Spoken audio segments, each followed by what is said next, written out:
حج ہوگا. یہ اب آنے کے بعد والی بات ہوگی. میں جانے سے پہلے والی بات کر رہی ہوں. نیت یہ کر کے جائے نا.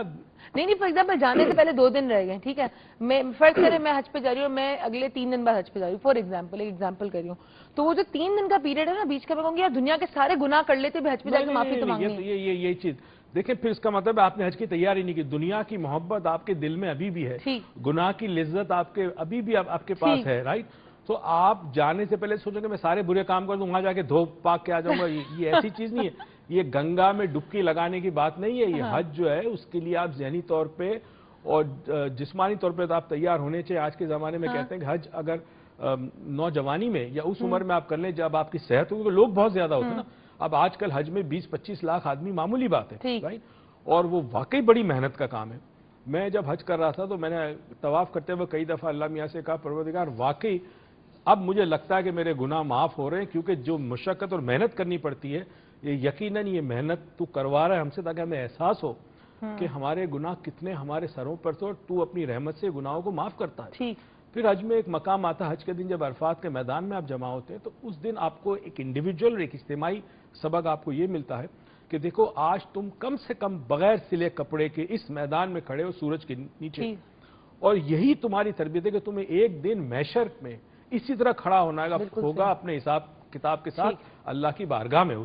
تو یہ آپ کو تربیت کرتی ہے, انڈیویجول کرتی ہے, کیونکہ ظاہر ہے آپ کو محنت کرنی پڑتی ہے. دوسری چیز جو امیزنگ حج میں کرتی ہے وہ یہ کرتی ہے, آپ نماز پڑھ رہے ہیں, آپ طواف کر رہے ہیں, آپ کہیں بیٹھ کے کھانا کھا رہے ہیں, آپ کے دائیں کوئی بیٹھا ہے, آپ کے بائیں کوئی بیٹھا ہے, آپ کو اس سے کوئی نہیں پرواہ کہ کالا بیٹھا ہے یا گورا بیٹھا ہے, یا کوئی شخص کون ہے جو میرے پاس بیٹھا ہے, کوئی نائجیریا سے آیا ہے, کوئی یوگینڈا سے آیا ہے. یہ دنیا کی اس دین میں واحد یہ ایک اجتماع ہے ایسا کہ جس میں اسلامی ریاستوں سے لوگ آتے ہیں, اور مسلمان دنیا کے مختلف حصوں سے آ کے ایک جگہ جب جمع ہوتے ہیں تو آپ کی ایک فیلوشپ ہوتی ہے. ایک فیلوشپ ہوتی ہے, ٹھیک ہے.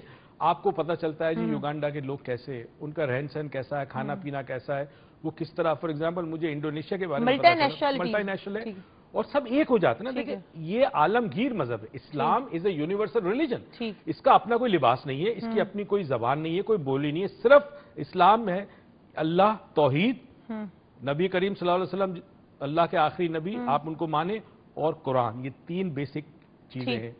اور یہ چیز آپ کو پوری مسلم امہ کو, کوئی نسب سے ہو, کوئی کلر ہو اس کا اسکن کا, کسی زبان سے ہو, سب کو ایک کرتی ہے. 3 چیزیں, یہ 3 چیزیں ایک کرتی ہے. ان 3 چیزوں کو ہر کوئی مانتا ہے, ہر کوئی مانتا ہے. تو اب جب آپ بیٹھے ہوتے ہیں, مجھے یاد ہے مجھے ایک عقیدے کا پتہ چلا انڈونیشیا میں, جو مجھے نہیں پتہ تھا, میری بڑی حیرت کی بات. انڈونیشیا میں اگین مسلمان کا بہت بڑا ملک ہے, سب سے لارجسٹ ملک ہے دنیا میں مسلمانوں کا. انڈونیشیا میں ایک عقیدہ یہ ہے کہ شادی کرنے سے پہلے لڑکا حج کرتا ہے, اچھا, اور حج کرنے کے بعد شادی کرتا ہے, اچھا, which is very common. Only boy, ٹھیک ہے. تو لڑکا جو جب اس کی شادی کی عمر ہو جاتی ہے تو کوشش ہوتی ہے کہ وہ پہلے حج کر لے, اور حج کرنے کے بعد شاید, میں نے ان سے پوچھا, انہوں نے کہا اس کے پیچھے تصور یہ ہے کہ جو بھی پچھلی زندگی ہے وہ تمام زندگی کے گناہوں کو صاف کرے, اور چونکہ شادی کر رہا ہے ایک نئی زندگی شروع کرے گا, اور اس زندگی میں ایک لڑکی اس کی شریک حیات ہوگی. تو پاسٹ کمپلیٹلی ختم کر دے, ایریز کر دے, مٹا دے پاسٹ کو, اور ایک نئی زندگی شروع کرے, اور وہ نئی زندگی اللہ کی اس عبادت کے ساتھ شروع کرے, اللہ کی اس عبادت کے ساتھ شروع کرے.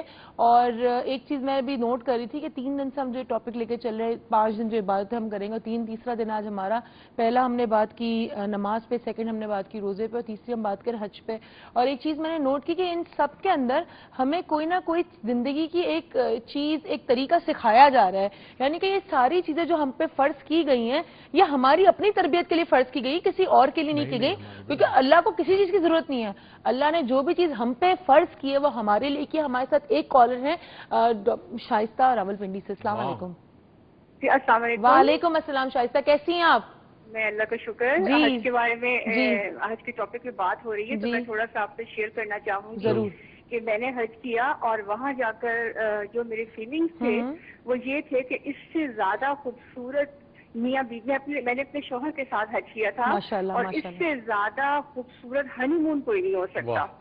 یعنی کہ یہ میرا ایک ہنی مون تھا جس میں میرا شوہر ہر وقت میرے ساتھ میرا ہاتھ پکڑ کے چلتا تھا. اور دوسری بات جو میں نے فیل کی اور میں چاہوں گی کہ سب کرے کہ انسان اپنی زندگی میں پہلا کام جو ہے وہ حج کرے. اس میں تو انرجی چاہیے ہوتی ہے انسان کی اور جو اس میں مطلب ایک خوبصورتی بھی ہے اور انرجی ہے.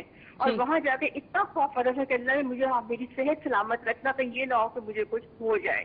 تو سب کو جیسے پاسبل ہو ایز سون ایز ارلی وہ لوگ جو ہیں حج کریں. سب سے بالکل صحیح. Thank you. لائف کو یہاں وہاں کریں. تھینک یو سو مچ شائستہ. اور آپ نے ایک بڑی خوبصورت بات کی کہ حج جو کریں آپ تو کوشش کریں جلد سے جلد کر لیں کیونکہ آپ کو باقی لائف جو گزارنی ہوتی ہے اس کے لیے ایک انرجی مل جاتی ہے. آپ کو ایک موٹیو بھی مل جاتا ہے کہ آپ کو احساس بھی ہوتا ہے کہ آپ کو واپس کہاں جانا ہے.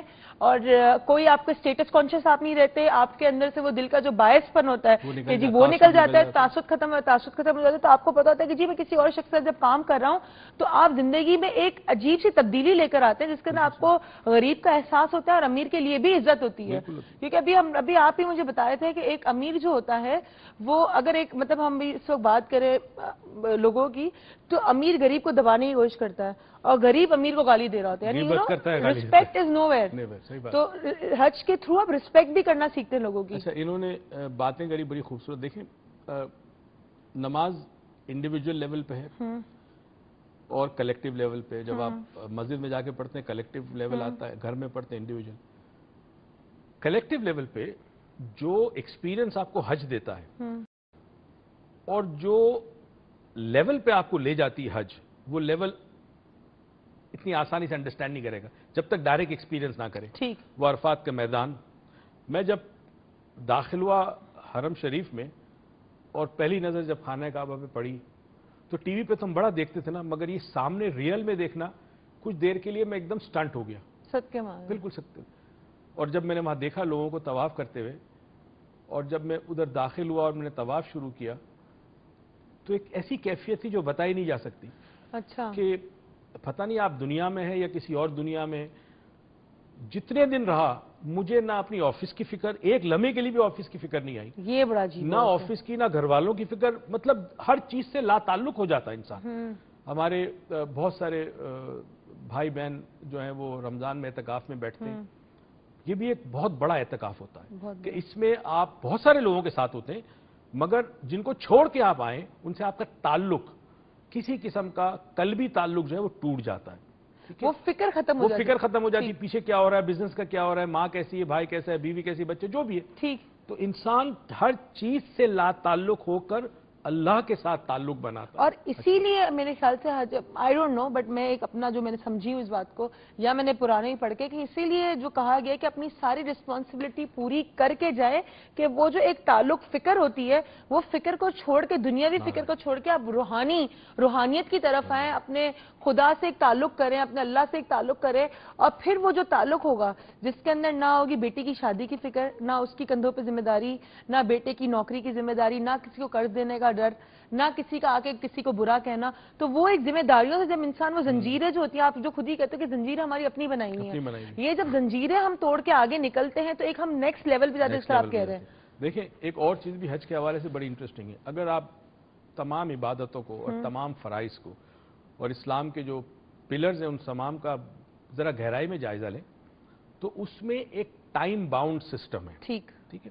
دیکھیں پہلی چیز جب ہم کہتے ہیں تقوی, اللہ کا تقوی جو معرفت کی طرف لے جاتا آپ کو, وہ تقوی اویئرنیس آف اللہ ہے. ٹھیک. اب یہ اویئرنیس ہر لمحے رہنی چاہیے. نیند میں بھی آپ کو اویئرنیس ہو اللہ کی. اویئرنیس ہر سیکنڈ کی, ہر پل کی ہوتی ہے. ٹھیک. پھر یہ ذرا سی ڈیوائڈ ہوتی ہے 5 وقتوں میں نماز آ جاتی ہے. ٹھیک. اب ہر ایک نماز سے پہلے جب اذان آتی ہے تو آپ دنیا میں مشغول ہوتے ہیں. اویئرنیس آف اللہ ہوگی مگر کام ضرور کر رہے ہو دنیا کا, اویئرنیس کے ساتھ کر رہے ہو, مگر ایک دم سے آپ کو دنیا سے ڈیٹیچ کرتے ہیں آپ اپنے. ٹھیک ہے. آپ نماز پڑھنے آ گئے. پھر یہ روز کرتے ہیں. پھر سال میں ایک مہینہ آتا ہے جہاں آپ اللہ کے لیے اپنے روٹین کو چینج کرتے ہیں اس کی رضا کے لیے. جس وقت کھانا نہیں کھایا, جس وقت پانی پینا پانی نہیں پیا, سونے کے اوقات چینج ہو جاتے ہیں, سلیپ کم ہو جاتی ہے, عبادتوں پہ بھرپور توجہ ہوتی ہے, بڑی کوشش ہوتی ہے اپنے نفس کو کنٹرول. انسان کے اندر جو شیطانی ایک قوت ہوتی ہے جو کہ ہو جاتی ہے پیدا, ظاہر انسان کی نفس کی ہوتی ہے, اس کو آپ مارتے ہو, اس کو کنٹرول کرتے ہو. یہ